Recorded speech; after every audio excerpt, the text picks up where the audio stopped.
Neste mundo nós passamos por muitos momentos difíceis, né?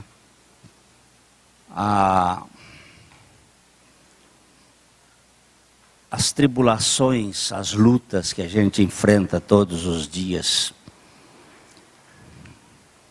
às vezes deixa o coração tão abatido, tão triste.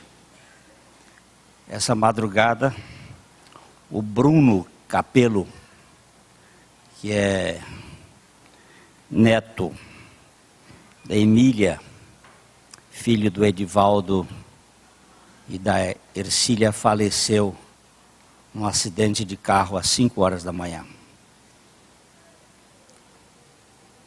Ele estava nos Estados Unidos, estava morando lá, estudando, veio para cá e é isto que acontece. A morte é o último inimigo a ser vencido. Ela pega o velho e pega a criança. Ela desanca qualquer pessoa, de modo que a gente fica aqui olhando, né? Hoje é tanta menino indo embora cedo. Vamos orar. Nosso Pai, nós somos tão incapazes de poder te adorar, mas nós queremos te adorar na alegria e na tristeza, na saúde e na morte. Eu sei que a morte não pertence ao teu reino, mas nós não vamos ficar reféns dela, pois o teu filho já ressuscitou. E nesta manhã, quando nós somos apanhados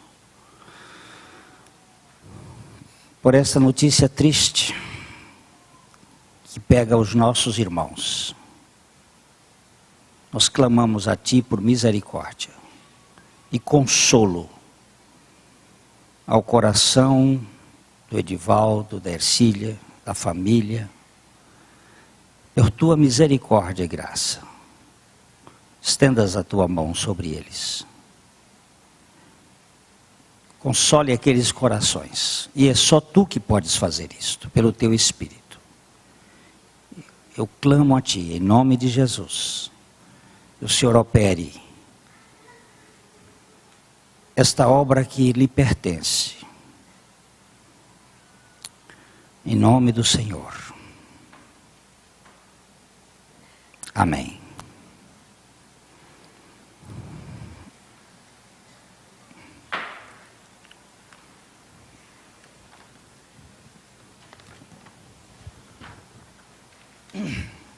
Irmãos, na última vez que nós estivemos aqui na escola, nesse estudo, pela manhã, nós estivemos tratando deste assunto, o dilema da proatividade. E como nós tivemos uma necessidade de uma assembleia naquele dia, eu tive que fazer um espremido nesse assunto e correr feito doido para tentar cobrir todo o assunto. Mas não conseguimos, e alguns irmãos pediram-me para que retornasse a este ponto. Aliás, este aqui, e domingo que vem, nós vamos pegar um outro estudo que foi feito em janeiro, que não foi feito para a igreja, porque naquele dia o Dr. Christian Shen estava conosco, e tem sido muito solicitado, segundo o Henrique, que fizesse uma abordagem dele. Então nós vamos tratar um pouco mais, porque nós sabemos que muita coisa que a gente tem aqui sai pela internet. Hoje nós temos vários pontos de irmãos em vários lugares, e eles acompanham este assunto e solicitam alguns pedidos de informações. A gente tem procurado, pela misericórdia do Senhor, na nossa rasura.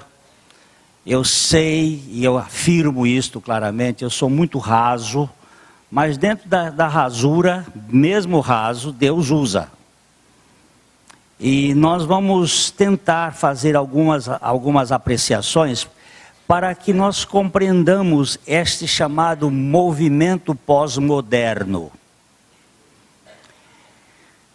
onde a igreja tem passado por alguns abalos muito sérios. E nós precisamos conhecer um pouco da proatividade cabalística, que começou na Babilônia, através do povo judeu, foi para Israel. Lá em Israel ela se desenvolveu, ela entrou na vertente rabínica, farisaica, e depois ela passou para a igreja. Na época da abertura de Constantino, todo este lixo invadiu a história da igreja. Tem havido purificações através dos tempos, mas isto tem permeado o pensamento, e nós precisamos nos aprofundar um pouco mais, porque graça é graça, não tem negócio, e não existe graça barata, existe graça. E nós precisamos nos ater, para que não fiquemos como palito numa forma de gelatina, que você sacode para qualquer lado. Então vamos andar um pouco. Dois textos de Provérbios 16, 18 e 11, 2. Esses textos dizem: a soberba precede a ruína, e a altivez do espírito precede a queda. Em vindo a soberba, sobrevém a desonra, mas com os humildes está a sabedoria. O Criador é a causa não causada, que tudo causa, sem ter nenhuma causa que ele tenha causado.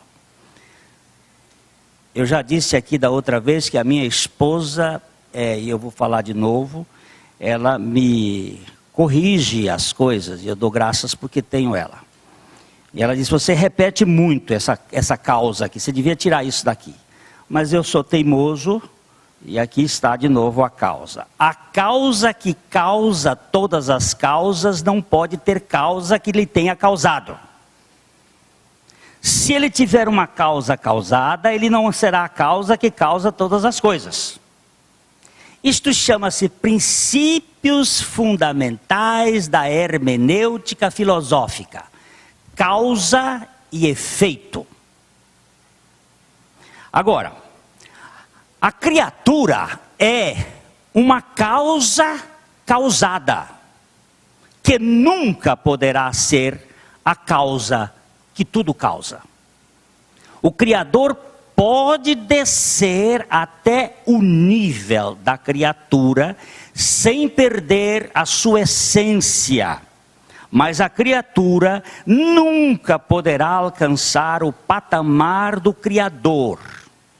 Javé pode tomar a dimensão do homem, porém o ser humano encontra-se impossibilitado de se tornar Deus. Na primeira vez que nós estivemos falando aqui, já comentamos mais sobre isto, e vão ficar os dois gravados. Tem que ouvir os dois se quiserem ter alguma coisa a mais, porque eu preciso abordar um pouco mais o resto. Deus é o Criador. Ele criou os anjos, entes imateriais ou espirituais, e em seguida a realidade física. O homem é um ser espiritual, psicossomático, dirigindo-se pela via da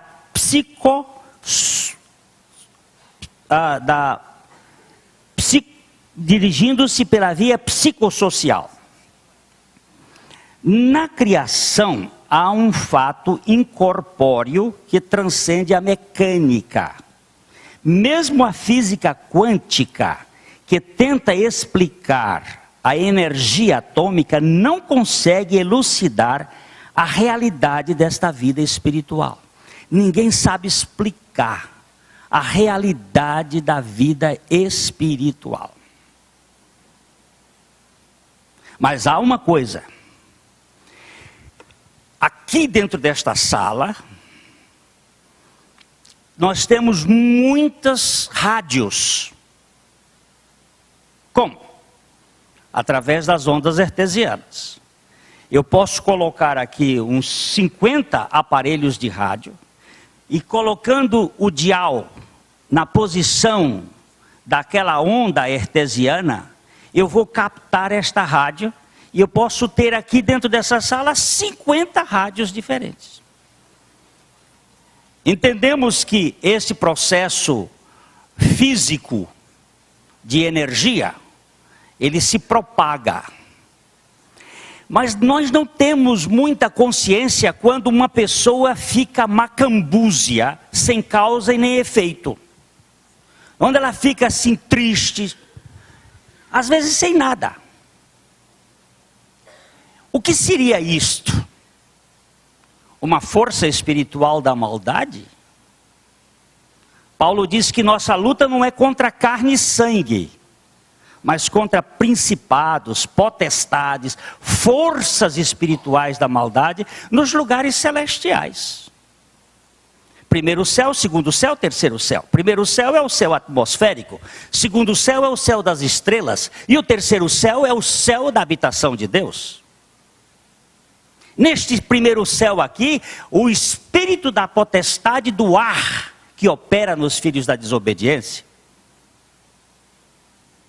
E muitas coisas acontecem. E a gente não sabe explicar como. Por que foi feito isso?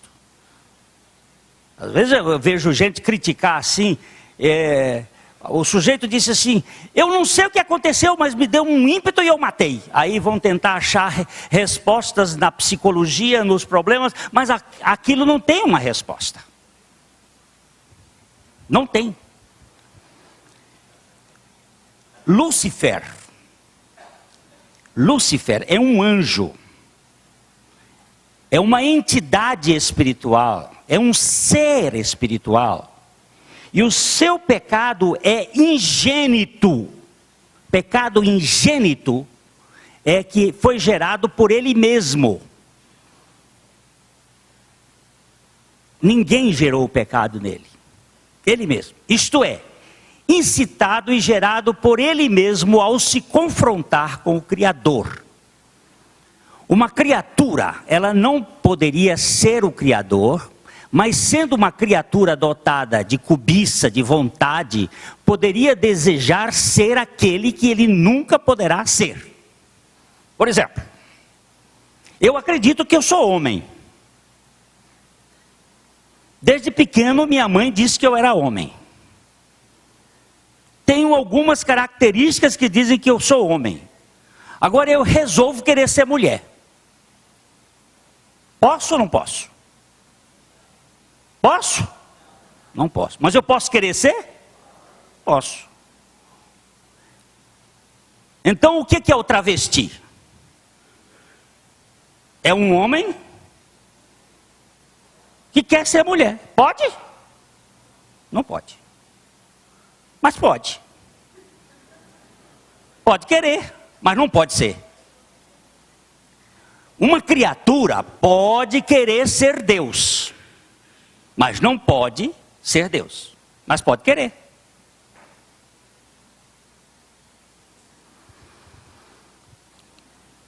Ao se confrontar com o Criador, a criatura Lúcifer desejou tornar-se o Criador, originando assim uma concorrência que acabou produzindo um conflito complicado.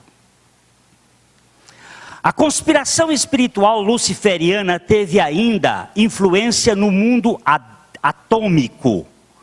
E os seres humanos acabaram sendo atingidos pelos efeitos da rebeldia dos poderes metafísicos. Este poder dessa conspiração lá no céu acabou tendo influências aqui na Terra. A natureza toda está infectada por este fenômeno, este fato, esta hecatombe, esta desordem do pecado. Ontem eu estava num casamento e comentando com um casal da nossa igreja que está aqui, nós estávamos falando sobre as consequências deste pecado na natureza. E até nos animais. Como os animais tem alguns que se perverteram totalmente. Haja vista a hiena, que é um animal cujo clítoris torna-se um pênis, como se fosse um pênis. E a fêmea dominante acaba destruindo os machos. Talvez aí esteja um princípio feminista sendo apregoado pelo universo afora. Mas é uma questão de hormônio masculino. O que aconteceu que o ser humano ficou em desordem? Será que Deus criou o homem do jeito que está?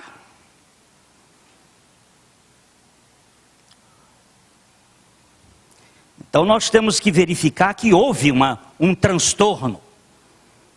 Há alguns, e eu não concordo, que quando analisam aquele relacionamento entre os filhos de Deus com as filhas dos homens, lá no capítulo 6 de Gênesis, dizem que ali os filhos de Deus são os anjos que tiveram relações sexuais com as filhas dos homens. Os filhos de Deus são anjos. Mas Jesus desconsiderou este assunto. Porque Jesus disse que no céu nós seremos como os anjos, que não têm sexo. Então anjo não tem sexo. Não tem reprodução sexual de anjo, eu nunca vi falar. E Jesus disse que não tem. Então como é que anjo vai ter relação sexual com mulher? Então quem são aqueles ali? Os filhos dos homens? Os filhos de Deus são os descendentes de Sete. E os filhos dos homens são os descendentes de Caim. E ali nós temos o problema do antropocentrismo. O problema de Caim, vocês vão verificar que é a cidade, é o poder, é a honra do homem.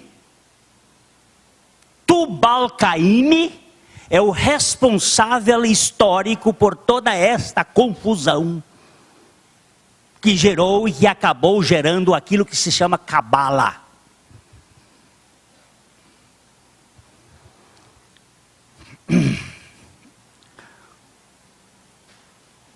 Deus é o quê?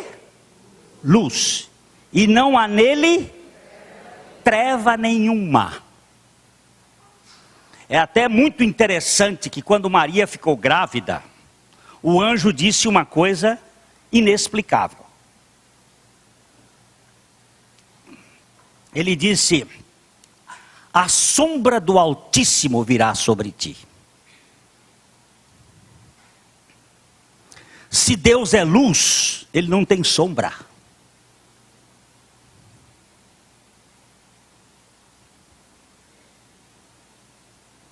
Sombra só pode existir dentro do campo da matéria. A sombra do Altíssimo era a concretização da matéria de Cristo que viria sobre ela. Porque Deus não é luz, não tem treva, não tem sombra. Aqui tem sombra, ó, eu boto minha mão aqui, aparece sombra porque tem uma luz que vai lá e faz aqui porque tem. Mas onde só tem luz, não tem matéria, não tem sombra. Se não há espaço, não há sombra. E Deus é luz, e não há nele nenhuma treva, não há nele nenhuma sombra. Lúcifer é um anjo de luz, que se tornou o príncipe do império das trevas. Elohim, o Deus plural, o criou cheio de luz, mas como uma criatura finita. Quando ele caiu em razão do seu inconformismo, tornou-se a causadora do império das trevas, que obscurece a compreensão humana. No jardim do Éden, o primeiro casal foi confrontado com a possibilidade impossível. Impossível é uma contradição, mas é exatamente isso que aconteceu no ser humano, uma possibilidade impossível de ser como Deus. Sendo tentado nos seus desejos teomaníacos, desejos de ser como Deus. Como ensina a filosofia da Cabala, o homem é o que deseja. Por isso, em vez da criatura ser apenas um reativo receptor da luz, ela passa a ser um proativo, desejando ser a luz. Ora, se o Criador é luz, a criatura, do mesmo modo, pode desejar ser a luz. Madame Blavatsky, a pregadora da teosofia, ela coloca este ponto: todos nós somos luz, porque todos nós somos Deus. Eu tenho um Deus dentro de mim, e este Deus que está dentro de mim pode me dirigir. Você só tem Deus dentro de você se você receber Jesus.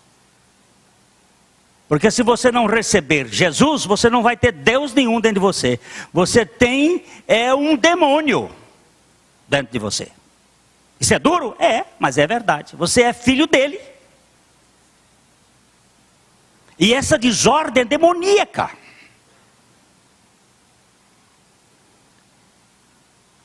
É que gera o impacto entre nós, os seres humanos. No jardim do Éden, eu já passei por aqui. Em termos práticos, o objetivo da tentação é transformar a criatura de uma entidade reativa em uma entidade proativa. Aquele que é o efeito pode desejar ser a causa não causada. O ser criado quer ser o criador. Aquele que é controlado pretende se tornar controlador. E o que recebe anseia ser aquele que compartilha. Este é o objetivo final da vida proativa do receptor humano, invadido pela inveja do pecado. Outro dia um irmão chegou e disse assim: se ele me pedir perdão, eu perdoo. Eu digo, esse perdão seu aí é proativo. Você quer ter o direito de perdoar. Agora, faça o favor de perdoar sem que ele saiba que você perdoou. E nunca conte para ele que você o perdoou. E nunca conte para ele que você foi ofendido. Ah, eu não posso. Eu digo, então, você quer ser Deus. Você quer ser mais que Deus. Porque Deus lhe perdoa, esquece, risca a coisa e nem quer saber. Quem é como o Senhor, que é misericordioso e perdoa e esquece. Mas eu quero que o sujeito venha, se humilhe diante de mim, e aí então eu vou exercer a minha bondade e vou perdoar. Está perdoado, meu irmão.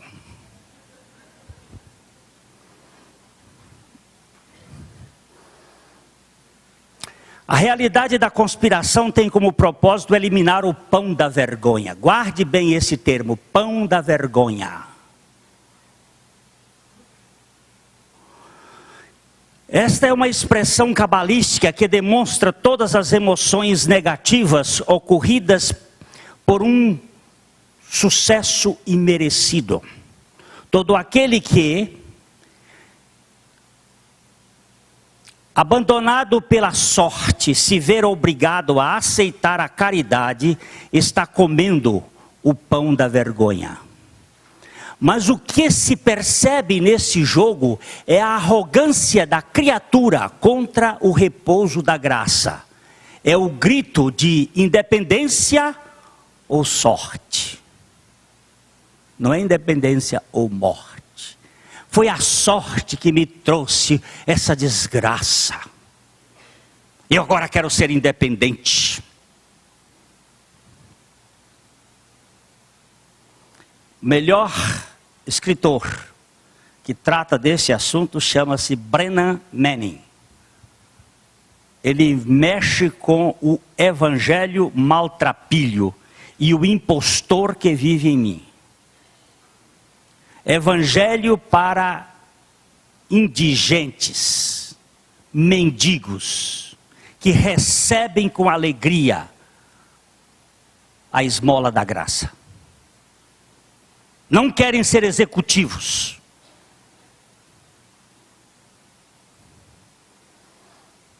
O apóstolo Paulo teve o discernimento do Espírito Santo quando mostrou com clareza o quadro tenebroso da estratégia maligna que nós vamos ler em 2 Coríntios capítulo 4, 3 e 4. Mas se o nosso evangelho ainda está encoberto, é para os que se perdem que está encoberto, nos quais o Deus deste século cegou o entendimento dos incrédulos, para que lhes não resplandeça a luz do evangelho da glória de Cristo, o qual é a imagem de Deus. O ofuscamento espiritual é produto do deslumbramento do ego. A venda do príncipe das trevas impede que o sujeito enxergue além do seu umbigo. Esta inveja desencadeia,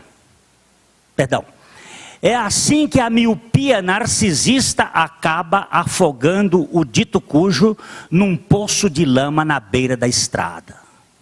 Não é que o cara foi afogar, bem numa pocinha d'água, ficou se mirando ali. Olha que ninguém é maior do que eu. Nós vamos falar de um personagem bíblico daqui a pouco. A proatividade em fazer por merecer e de ser a causa da sua própria satisfação é a semente inchada do orgulho, que surge pela comparação e se manifesta numa inveja explosiva e contrária ao Criador. Essa inveja desencadeia uma competição de onipotência aguda, gerada no íntimo da criatura inquieta, ao buscar a sua independência de Deus. Quando o menino José começou a dizer, eu tive um sonho, não foi o sonho de Martin Luther King, não.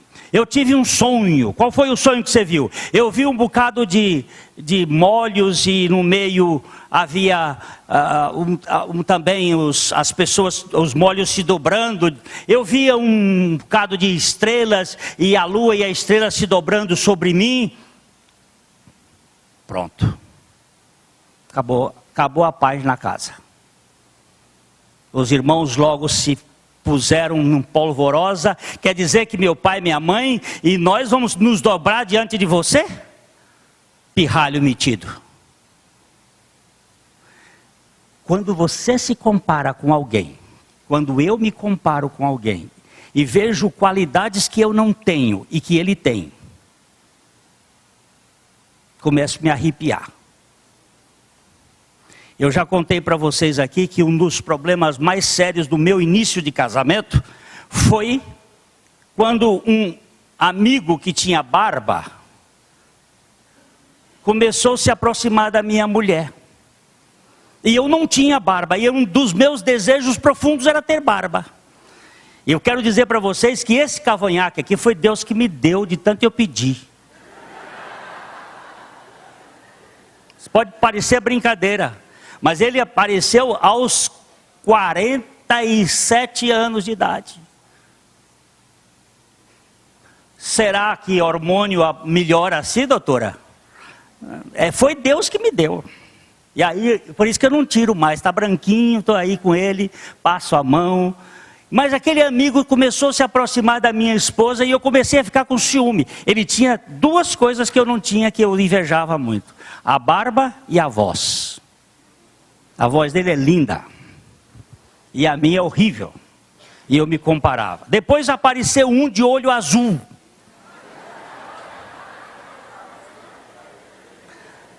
Vocês pensam que isso não é... E eu queria tanto ter olhos azuis. E a natureza me deu estes olhos. Você se compara. Você vê aquele lá com um BMW e você que tem uma Brasília. Aí começa, poxa, aquele cara deve estar roubando. E aí, por aí vai. A questão é muito, muito séria. Frederico Nietzsche dizia em um dos diálogos do personagem apelidado de O Homem Feíssimo o seguinte: como poderei admitir a existência de Deus se eu mesmo não for Deus também? Como é que eu posso existir? Como é que eu posso admitir que há um Deus se eu não sou Deus? Aqui reside o dilema da resistência proativa. O pecado é o produto da inveja que não suporta ser menos do que aquele que é mais, maior e melhor. Não posso ser menos, eu tenho que ser igual. Daí vocês vão entender a doutrina humanista: igualdade, fraternidade e liberdade. Pura mentira. Por quê? Não existe igualdade neste universo para nada. Não tem dois flocos de neve iguais. Não tem duas folhas iguais. E não tem dois homens iguais.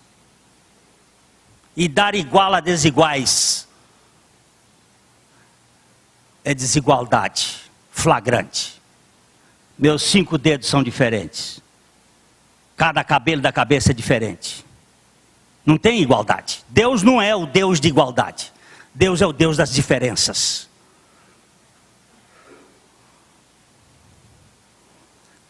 E isso aí é uma balela do engano dos Illuminatis. Minha mulher não quer que eu fale, mas eu falo.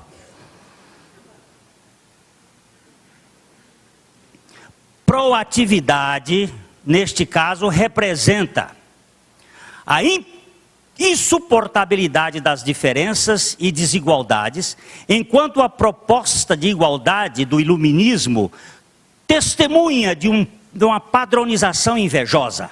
Espelho meu, quem é mais bonito do que eu? Se eu não sou aquele que gostaria de ser, a minha admiração se transforma numa crítica ridícula, com o intuito de depreciar o outro, a fim de que, quem sabe, promover-me à pose invejada. A pretensa igualdade dos desiguais é o lamento dos destroçados. Quem advoga a demolição do pináculo é sempre o fundo do vale. A lixeira se queixa por não viver no luxo e aposta em desbancar quem ali vive. Ninguém aspira a ser a vala do esgoto, já que o partilhar igualitário é o tema de quem só ambiciona ser o cume da montanha. Dessarte, a equidade torna-se mutirão tapa-buraco. Você já viu alguém querer ter a ferida na perna, aquela ferida, como é que se chama? Ferida brava? Você já viu alguém dizendo assim, eu quero ter uma ferida brava? Já viu? Por que será que ninguém quer ter uma ferida brava? Eu quero ter a saúde daquele nadador que come 1.200, 12 mil calorias por dia. Ah, se eu pudesse fazer. Mas tinha que nadar o tanto que ele nada, não é, Marquinhos? Tinha que nadar o tanto que ele nada. Para gastar. Mas se tivesse um jeito da gente poder comer sem gastar, né? Seria uma boa. Agora, a gente só inveja o mais alto. Nunca vi ninguém invejando o mais baixo. Daí a proatividade é sempre para cima, para riba.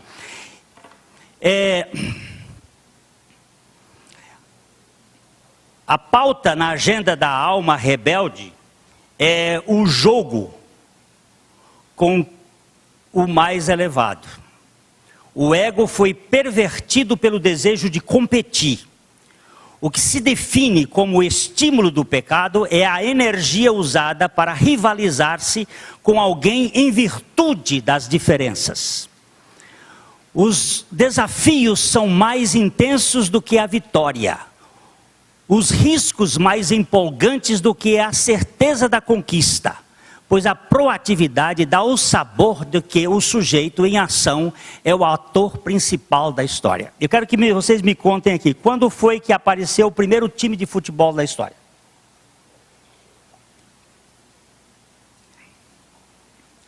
Quando foi que apareceu o primeiro time de futebol? Hein? 1800? Por aí. 1890, 1889, 1890. Quando apareceu o primeiro time de basquete? Quando apareceu o primeiro time de vôlei?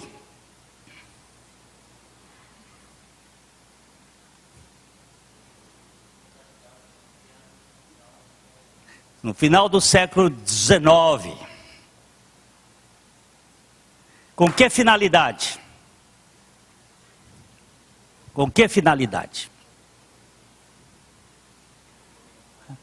Entretenimento, manter o povo iludido com coisas que não funcionem. Investimentos pesados. Um jogador de futebol ganha quanto? Quanto ganha um jogador de basquete? Quem paga isto? Com que objetivo? É levar o povo a não pensar. Panis et circes. O mundo vive de pão e circo. Vamos botar aqui um negócio que é para ninguém pensar.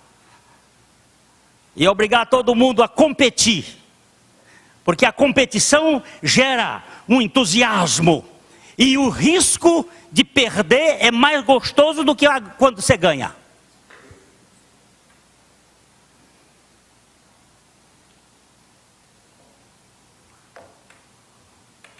Olha que eu passei esse ano todo com medo do Fluminense cair para a segunda divisão. O sofrimento. Quando saiu lá fora, nem... Mas acontece que é engraçado. O São Paulo é o campeão. Naquela semana em que o São Paulo foi o campeão, ninguém falou de São Paulo. A mídia jogou pesado em cima do Ronaldinho e do Corinthians e apagou o São Paulo, que é o melhor time do campeonato. Mas vocês não... É verdade. É verdade. Você vai mentir? Afora o Fluminense, Agora você diz assim, isso é paixão, é doença. É as doenças que estão implantadas na sociedade. A minha igreja é melhor que a sua. Pronto, desgraçou tudo. Qual foi a igreja que Jesus teve? Porque nós batistas, porque nós presbiterianos. Opa, outro dia chegou um e disse assim, olha, eu estou gostando da sua pregação porque é presbiteriana. Eu disse, sai daí, bestão. Ah, idiota pra lá. Eu tenho compromisso com presbiteriano, com batista, com coisa nenhuma. Eu tenho compromisso com a Bíblia. Agora, nós criamos essas questões competitivas. Se vocês forem estudar a realidade, vocês vão descobrir onde começou. O pecado propõe tornar a criatura em protagonista de um drama existencial. Como atleta olímpica, ela é treinada com o objetivo de merecer a conquista e erradicar, deste modo, o pão da vergonha. A graça é o maior insulto ao mérito. Jesus Cristo foi rejeitado como o pão vil de um cardápio indigesto. É triste ver a humanidade erguendo a escada, ou erguendo escadas, para se projetar no cenário do alpinismo social.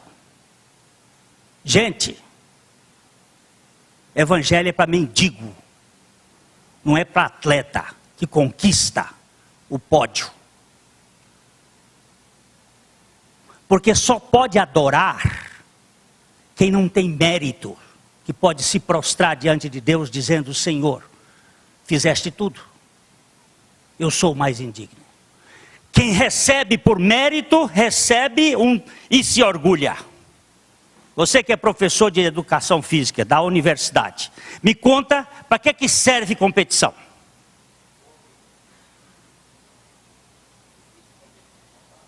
Existe competição saudável? Ele levanta aqui, boa pergunta. Boa pergunta. Você quer ser o quê? O último da fila e viver feliz? Ou quer lutar para pegar um lugarzinho mais na frente? Ô luta que eu tenho dentro de mim. Para os israelitas que saíram do Egito, o maná foi considerado como pão bolorento e desprezível. Seria a graça barata? Vamos ler Números 21:5.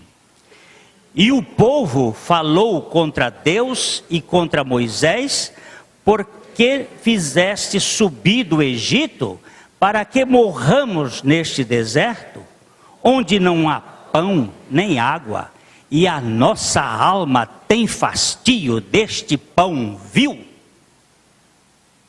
Eu já perguntei uma vez aqui, se eu fosse na sua casa, você me desse um jantar, e eu saísse de lá dizendo que o seu pão, se a comida era nojenta, como é que você se sentiria? Hein, Isabel? Hein? Você mandava matar, né? Era isso mesmo. De raiva. Que cara mal agradecido. Come a comida da minha casa e ainda diz que minha comida é nojenta. Essa é a palavra. Deus dava o pão todo dia. E eles diziam, o pão que Deus dá é vil. Eu quero é pepino. O homem é doido por pepino mesmo. Gosta mesmo de pepino e abacaxi. Ah, estou lembrando da cebola, estou lembrando da melancia, estou lembrando dos peixes, que era fruto de cansaço, de suor, de labuta. Agora Deus dava comida todo dia, não tinha nem que trabalhar. É pão vil. Mal agradecido.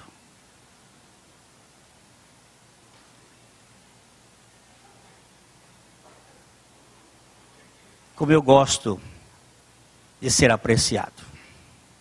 Meu Deus, tem misericórdia. A graça ofende a autoestima. Ganhar sem labutar reduz a aquisição a alguma coisa detestável e desprezível. A esmola é um sinal de desdouro pessoal. Viver da caridade é um ultraje inconcebível para os nobres e esnobres deste planeta infestado de orgulho. O maná tornou-se um prato enjoativo para os que se dizem donos do mundo.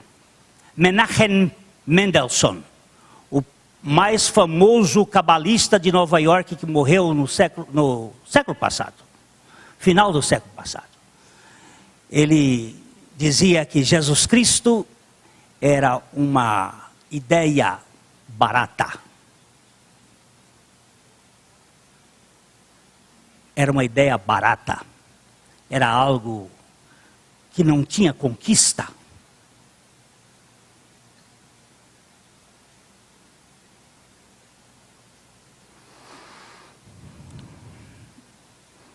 O pão nosso de cada dia nos dá hoje é uma ofensa, é uma afronta ao merecimento.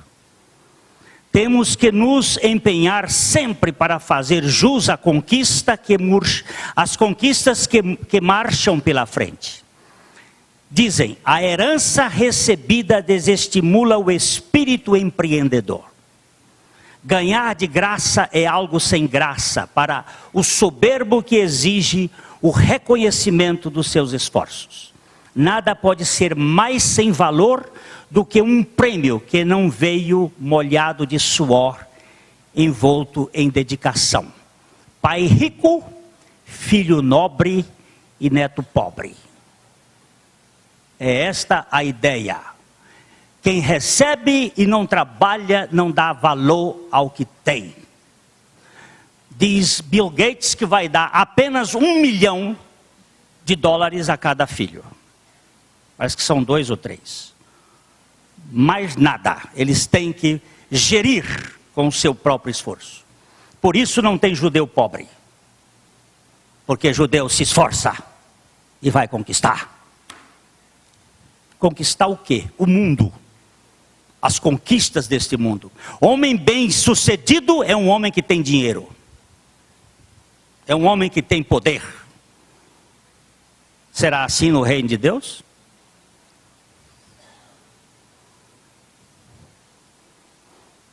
Será que Deus não tem prazer em dar àquele que espera nele? Por favor, eu não vou falar de preguiça não, viu?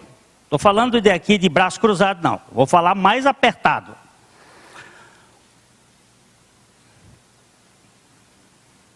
"40 anos de maná no deserto foi um tempo longo demais para o fastio de uma geração que requeria um menu sofisticado e oneroso.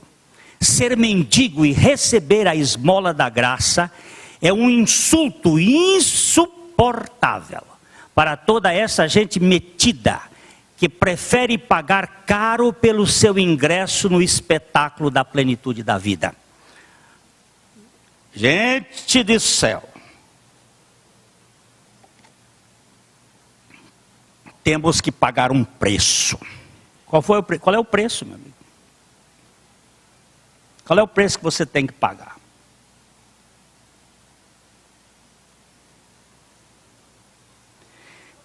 Por favor, entenda. Deus nos dá graciosamente. E o trabalho na vida cristã não é para conquistar aquilo que Deus nos dá. Mas é gratidão diante daquilo que Deus nos deu.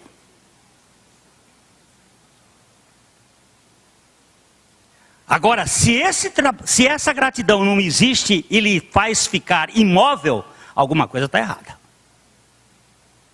Me deixa paralítico, alguma coisa está errada. Existe labor, sim, mas não é labor para você ser premiado. É labor em razão do prêmio que você já recebeu. Eu gosto dessa figura que Brown coloca na história da filha dele. Quando aquela menina chegou na escola, ela foi escolhida para uma classe especial, mas ela estava patinando naquela classe. Era uma classe de alunos mais bem dotados. Ela estava na classe comum, foi levada para a outra classe. Começou a estudar e começou a fracassar. Viu que não conseguia. Chamou o pai e disse: não vou conseguir ficar nesta classe. É muito mais elevada para mim. Eu não vou conseguir passar de ano. O pai disse, você tem capacidade, minha filha. Mas ela disse, não, eu não consigo dormir. Os perfeccionistas são assim. E aí essa menina resolveu com o pai ir conversar com a diretora falou com ela, disse, não, minha filha, você vai. Ela, não vou, eu não consigo. Então a diretora chamou a coordenadora e a coordenadora teve uma brilhante ideia. E disse para ela assim, filha, vamos fazer um negócio aqui. Você disse que não tem capacidade, você já está aprovada com B. Os americanos tinham uma forma A, B, C, D, E. Lá nessa escola, A, B, C, D, E. Qualquer nota que você tirar abaixo de B, você vai ter B. Se você tirar B, você fica com B. Se você tirar A, você fica com A. O que você tirar menos do que B, você vai ter B. Se você tirar E, B. Se você tirar D, B. Se você tirar C, B. Se você tirar B, B. E se você tirar A, fica com A. Tá bom? Tá bom. 2 anos depois ela estava recebendo o diploma aprovado. Com que letra? A. Por quê? Por quê? Porque descontraído, você faz melhor. Desde que você é aceito, você não precisa buscar aceitação. E quando você não precisa buscar aceitação, você fica descontraído. Quem é que quebra muito prato na cozinha? E coisa quando vai lavar? Me conta. Quem está tenso. E o empregado que mais quebra coisa é aquele que tem medo do patrão. Pode saber isso. O que mais quebra está com medo. E fica com medo, fazendo com medo quebra. Descontrai esse cara. Pode quebrar tudo. Vamos botar uma pilha aqui. Quebra tudo. Não. Começa a quebrar. Quebra. E depois ele vai dizer assim, puxa. Pode saber que a empregada lá na sua casa, que está quebrando muita coisa, está fazendo aquilo com tensão. Relaxa, essa criatura que você vai ver.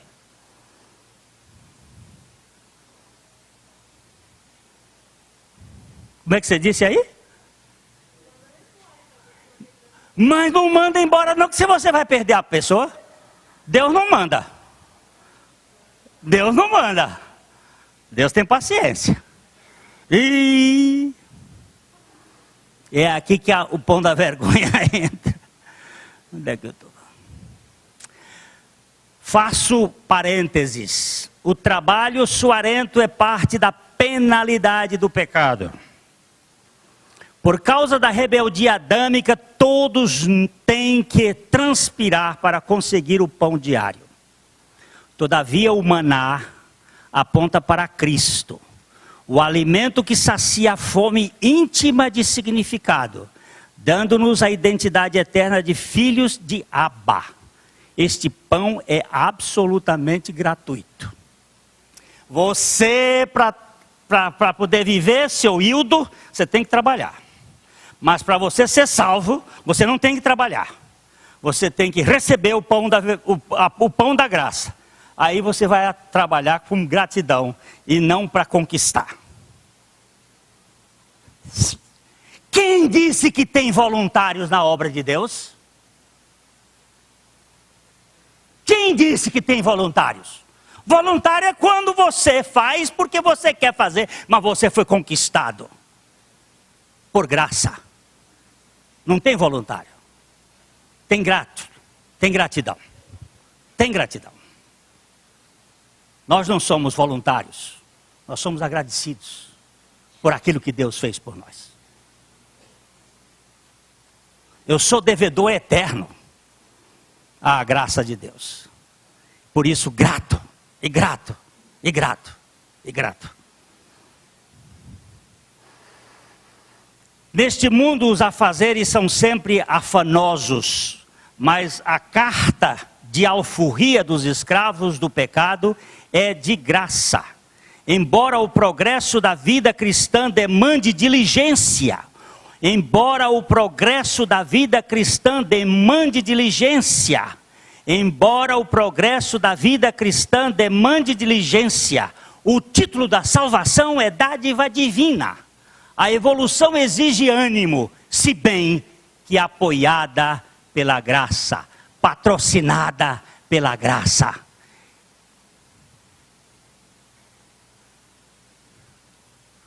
Senhor, Paulo disse assim, eu trabalhei muito mais do que todos eles, mas não eu. A graça de Deus fazendo isto em mim.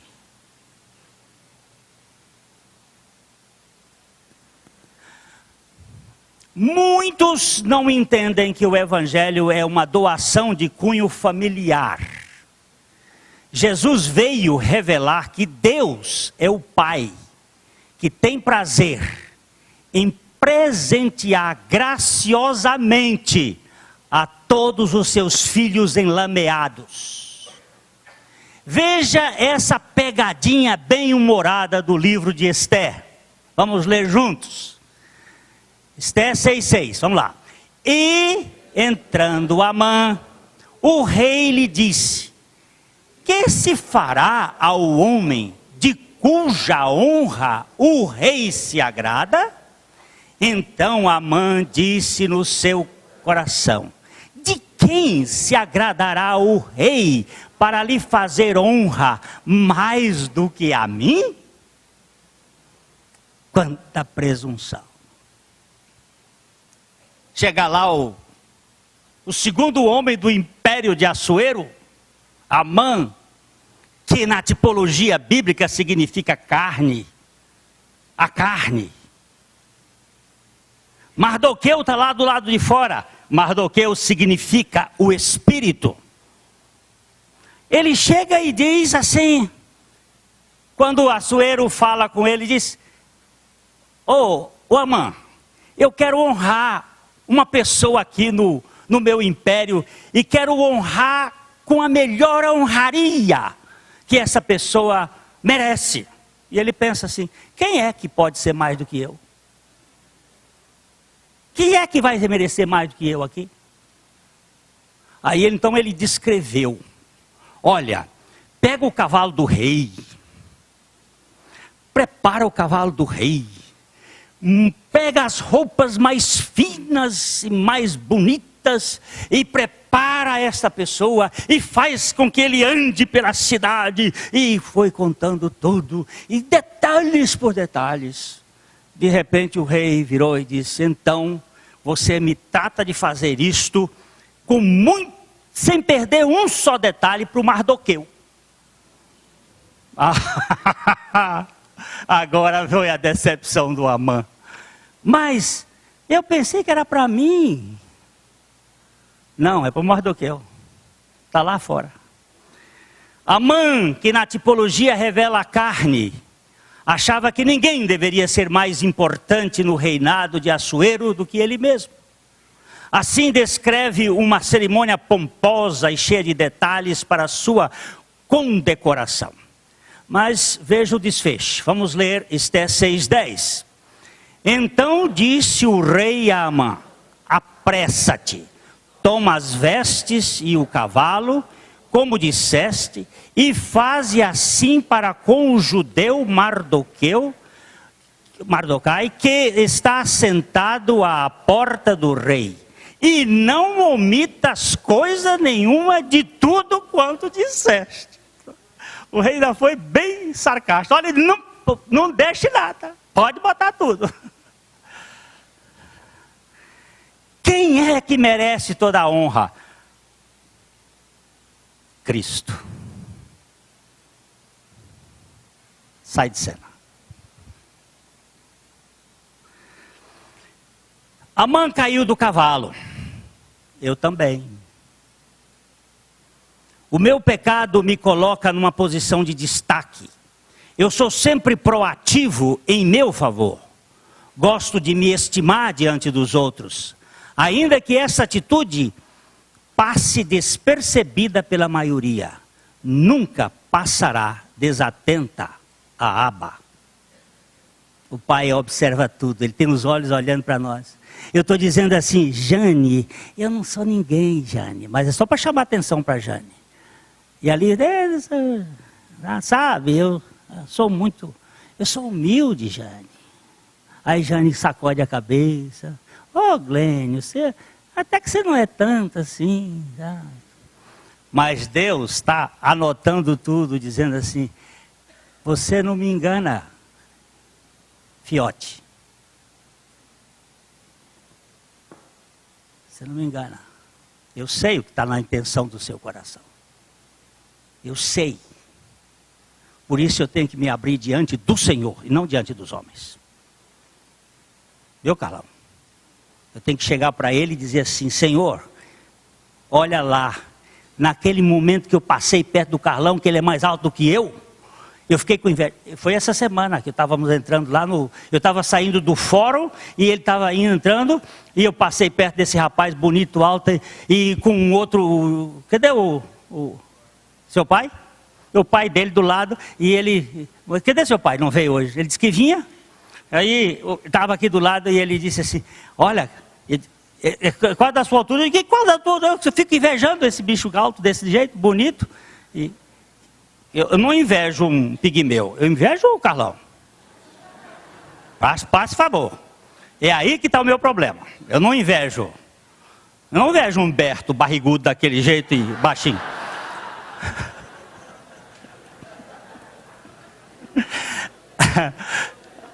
E aqui está a história, viu? A gente cai do cavalo, a gente fica proativo em nosso favor, nós temos direitos demais, nós temos reivindicações demais, nós temos valores demais. Eu sou. Mas esta palavra em aramaica, a palavra Abba, que olha todas as coisas, é a denominação de pai, revelada no Evangelho da Graça. Abba não é um empresário assalariando empregados suados. Do mesmo modo, não é um técnico exigindo o desempenho dos seus atletas para conquistar o torneio principal da temporada, a qualquer custo. Aliás, ninguém monta no cavalo porque merece. Você monta no cavalo porque ele lhe dá o cavalo sem você merecer. Ele lhe dá. Eu sou pai de 3 filhos. Dizem que filho feio não tem pai. Mas eu quero dizer o seguinte, a coruja acha os seus rebentos mais feios, como se fosse Gisele Bündchen. Olha que coisa mais linda, que coisa mais querida. Será que meu Pai Celestial me diz assim, eu vejo aquele pivete ali como uma coisa linda, me vê, porque ele me vê em Cristo. É aí onde a gente tem que ver, é graça barata? Não, graça cara, mas é esmola ao indigno. É esmola para o indigno. Tudo o que acontece na vida cristã é pela graça. Até mesmo o esforço. O galardão também é obra da graça. A proatividade dos filhos é patrocinada e promovida pelo Pai. A graça é que nos faz agir de acordo com os protocolos do reino de Deus. É a graça que subsidia isto.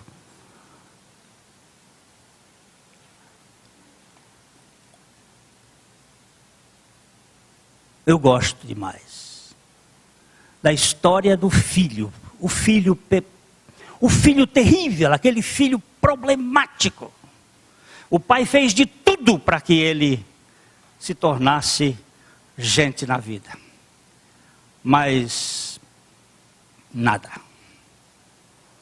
E o pai deixou uma fortuna, o filho gastou tudo, acabou em poucos anos, e deixou uma carta que dizia assim, quando ele fracassar, deem esta carta para ele.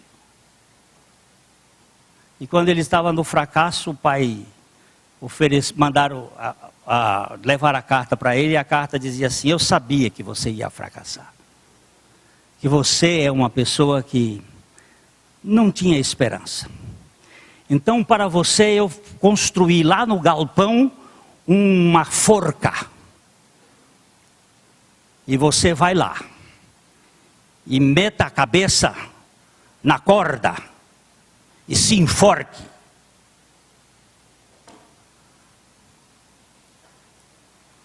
Ele virou e disse: meu pai tinha razão, que eu era um fracasso. E eu não vou ter uma segunda chance. Eu vou fazer o que ele pediu. Eu nunca fiz o que meu pai pediu na vida, mas agora eu vou fazer o que ele pediu. Aí foi lá para o barracão, lá estava construído uma grande forca. Ele subiu na forca, estava a corda lá. Pendurou a corda no pescoço e pulou.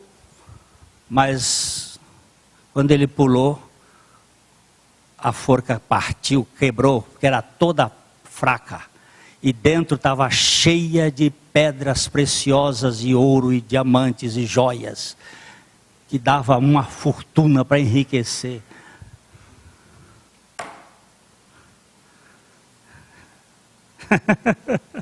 Você fracassou? Eu fracassei. Pois é, eu preparei aqui a sua vitória em Cristo, e você é um fracassado, aceita. A forca que você tem é a cruz, que vai lhe libertar da sua arrogância, da sua presunção.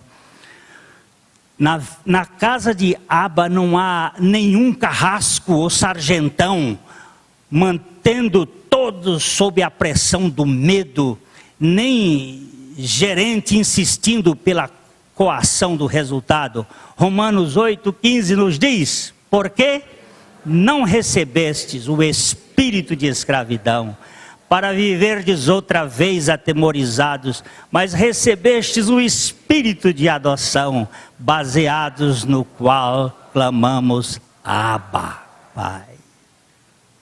Papai, papai,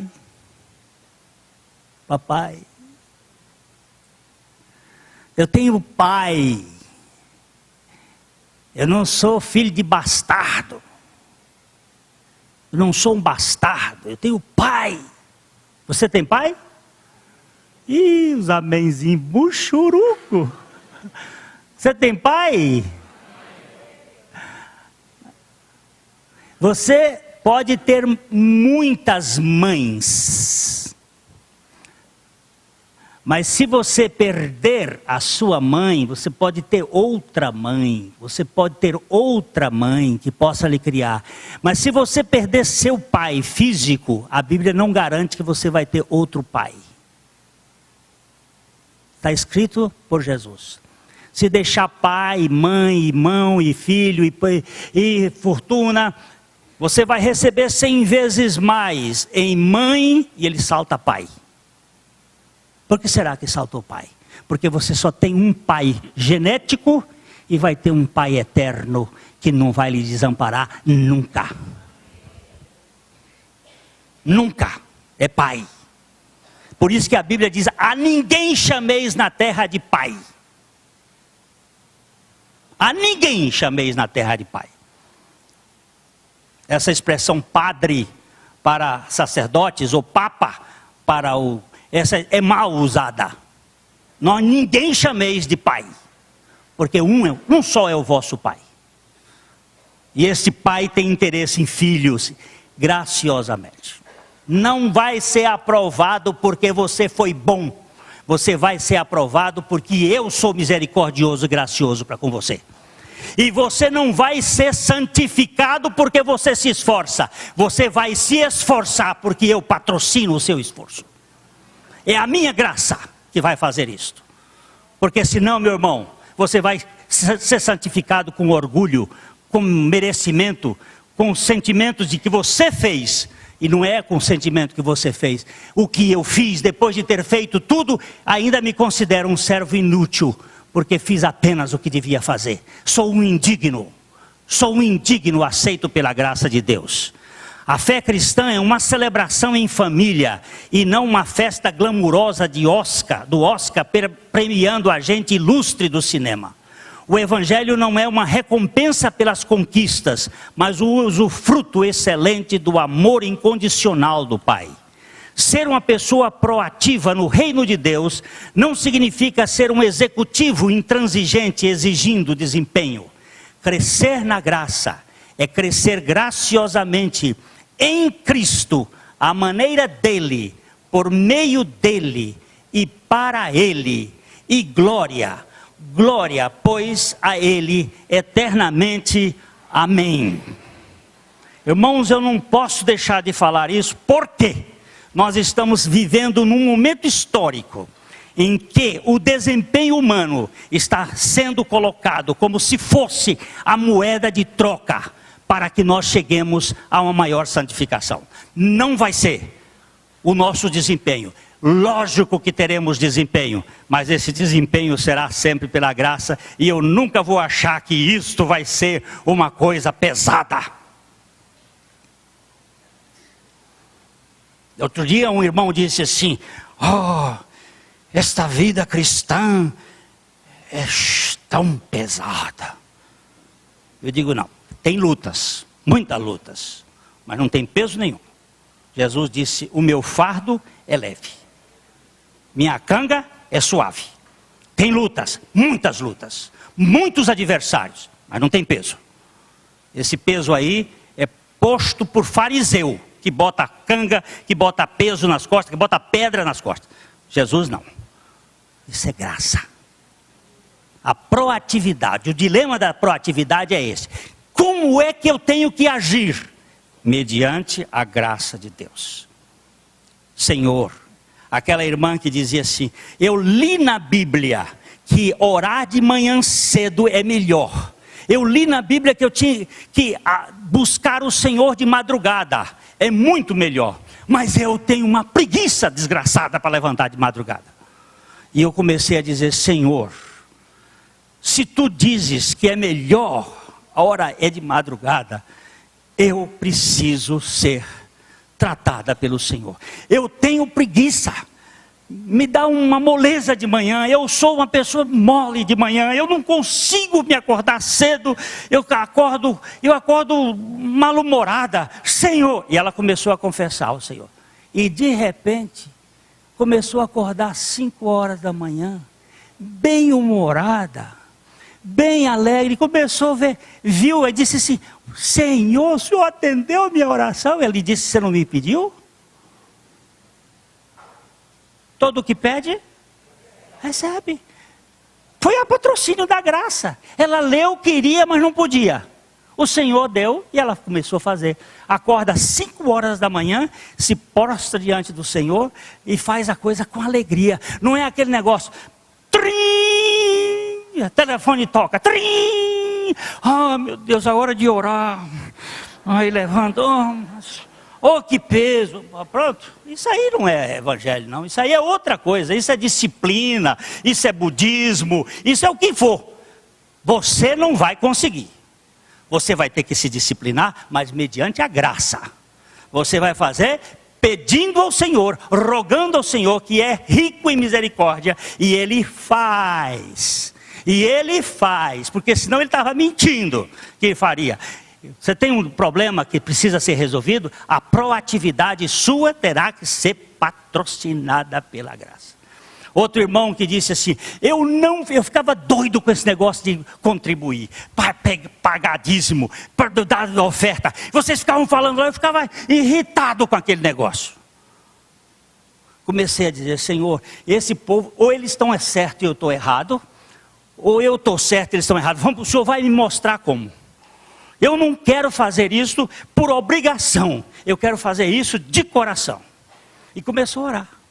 Aí disse: puxa vida, comecei com 10, 11, 12, 13, agora está com 15%. E uma felicidade. Conheço alguns irmãos que têm aprendido com o Senhor, a andar com o Senhor. E eu estou nessa escolinha, matriculado. Tem umas coisas que eu não consigo fazer. Eu estou dizendo: Senhor, eu não quero fazer por dever. Eu quero fazer pela motivação do Teu Espírito na minha vida. O Senhor, por favor, trabalha aqui. E Ele está fazendo. De vez em quando eu assusto com umas coisinhas que estão aparecendo. Proatividade mediante a graça. Amém? A mensagem que você acabou de assistir faz parte do Ministério de Comunicação Palavra da Cruz. Temos um grande acervo de estudos bíblicos em áudio e vídeo. Distribuímos também, gratuitamente, o jornal mensal Palavra da Cruz. Entre em contato conosco pelo fone fax 0 operadora 43 3322 3037 ou pelo e-mail com@palavradacruz.com.br. Visite-nos também pelo site www.palavradacruz.com.br. Graça e paz.